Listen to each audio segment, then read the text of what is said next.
So on a previous video, we talked about position versus time graphs. And one thing we determined was that the slope on a position versus time graph was equal to the velocity of the object that you're graphing.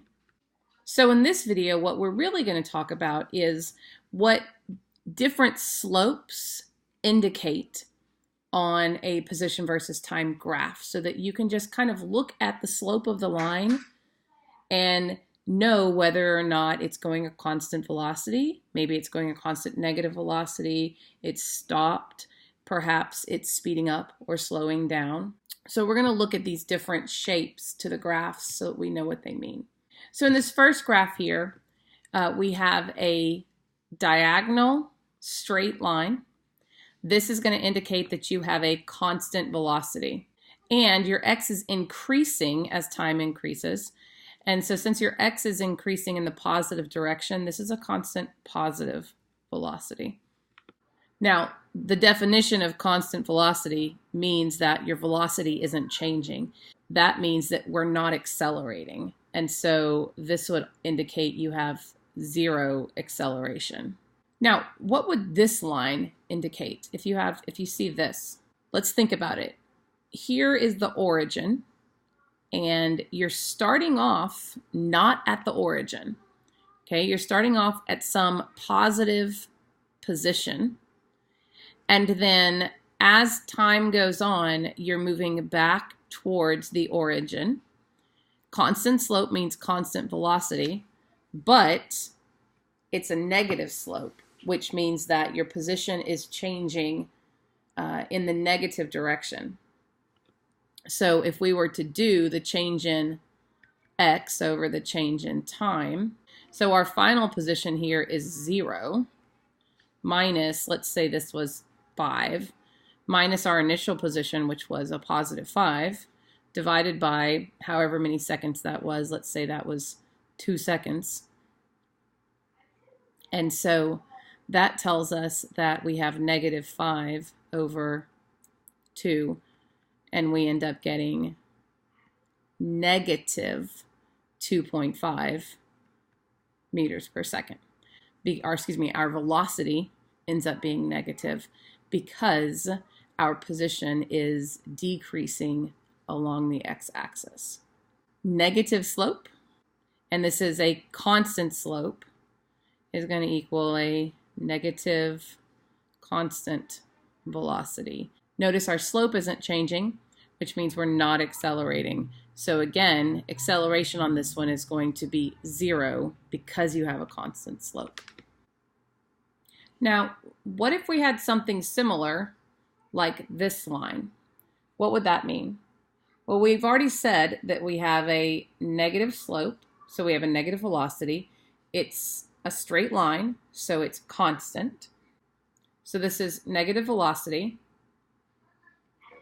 0 acceleration, it's a constant velocity. But what does it mean that it goes through the origin right here? Well, all that means, see, time is continuing, but we started up, let's say, at positive 5. Here's 0, and down here, let's say that's negative 5. All that means is that, let's say, if that's the origin, let's say this is your house, and the car started over here 5 miles from your house, and it moved this direction towards your house, but didn't stop at it. It just kept on, passed it by, and ended up 5 miles from your house in the other direction. Okay, that's all that indicates there. By going through the origin, it just means that you've gone past the origin and kept going. Similarly, if you had a line that started at a negative x position and moved on through the origin and ended up at a positive x position, this just means that the car started down here, there's your house, and it moved past your house.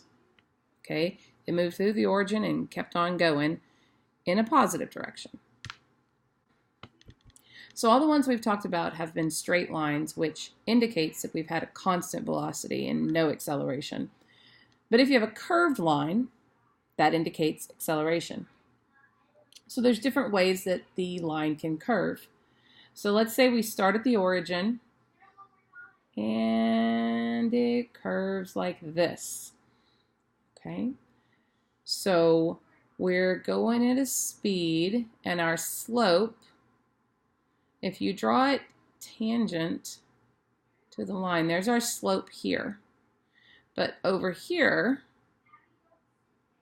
the slope tangent to this curve is your instantaneous velocity there. And notice this slope is steeper, which means the speed is faster. And then here, if you draw the line tangent, if you draw the line tangent to the curve, it's like this. And then if you draw the line tangent to the curve and the line tangent to the curve. And so each one here is getting steeper and steeper and steeper, which means it's going faster and faster and faster, which means it's speeding up. So here, we're speeding up. Our velocity is in the positive direction. Our acceleration is speeding up, so it's also in the positive direction. But what if you started here and your line curved this direction?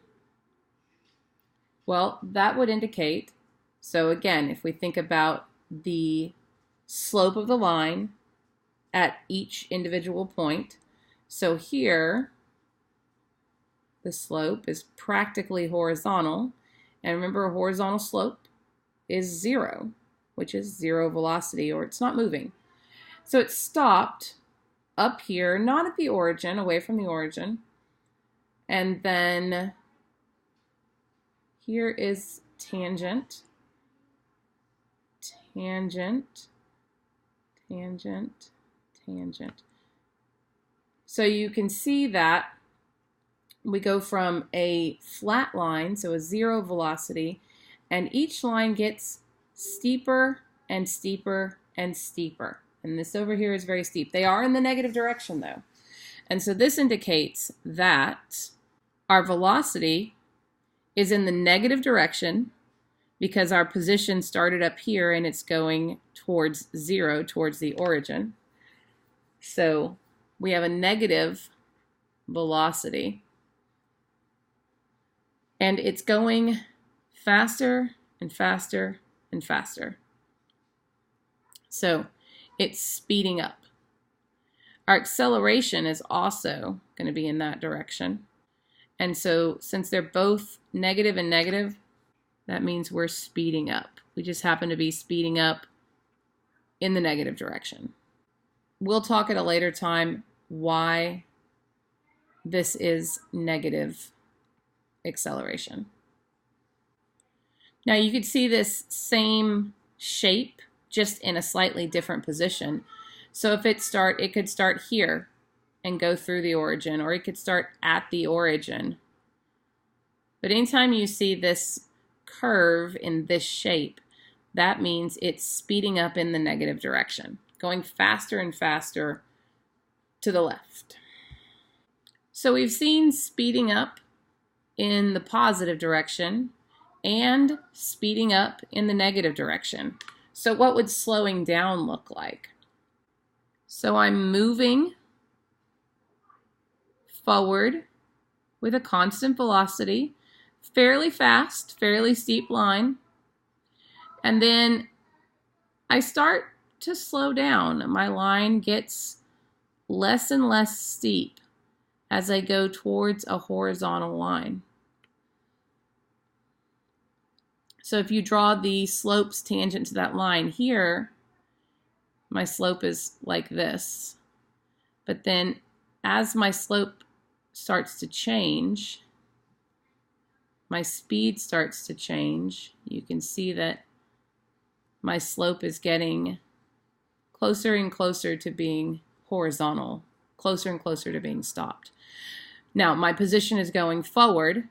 So in this situation, I have a positive velocity, because I'm moving forward. My velocity vector is in this direction. But if I'm slowing down, that means my acceleration is in this direction. So I have a negative acceleration, which means I'm slowing down. When your velocity and your acceleration are in different directions, it slows you down.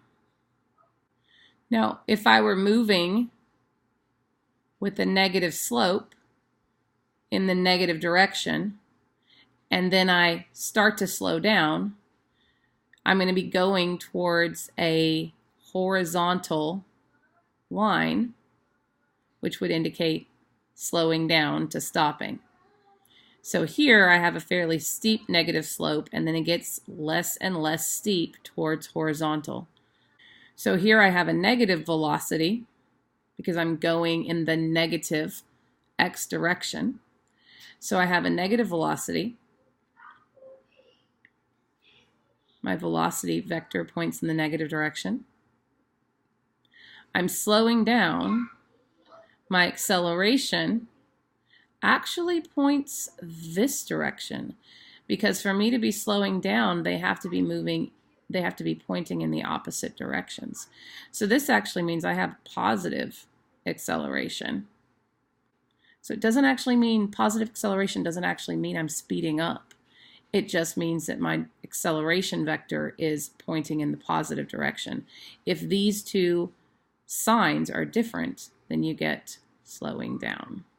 Now this just means that I was moving this direction fast, and then I got slower and slower and slower until I stopped. Now all of these examples I've been using have all had our x position. So they've all been going forward and backward along the x-axis. You could do the same thing except up and down on the y-axis. So up is positive and down is negative. And so all of this would go for one-dimensional motion going up and down as well. An example of this would be, let's say I am tossing a ball up into the air. It's stopped in my hand. I throw it, it's going to come out of my hand at its fastest speed. And then as it goes up, it's going to slow down until it comes to a stop, at which point it is then going to start falling back down and speeding up as it falls until it gets back to my hand.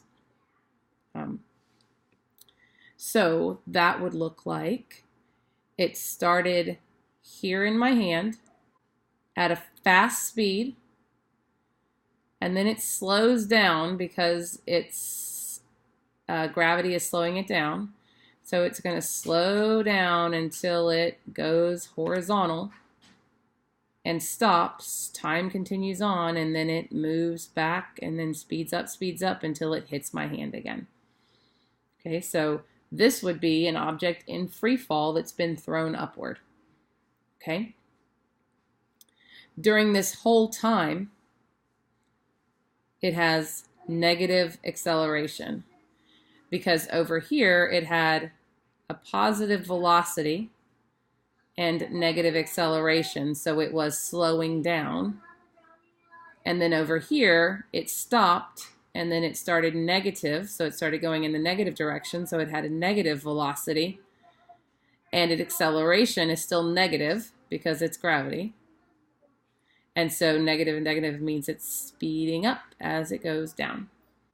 So hopefully that gave you some idea of what the different shapes on position versus time graphs mean. You are going to have to be able to look at position versus time graphs and just from the shape of the line, figure out what they're indicating, what the motion of that object is. And you need to be able to do this quickly because we're moving into velocity time graphs as well. And you'll need to know those shapes also.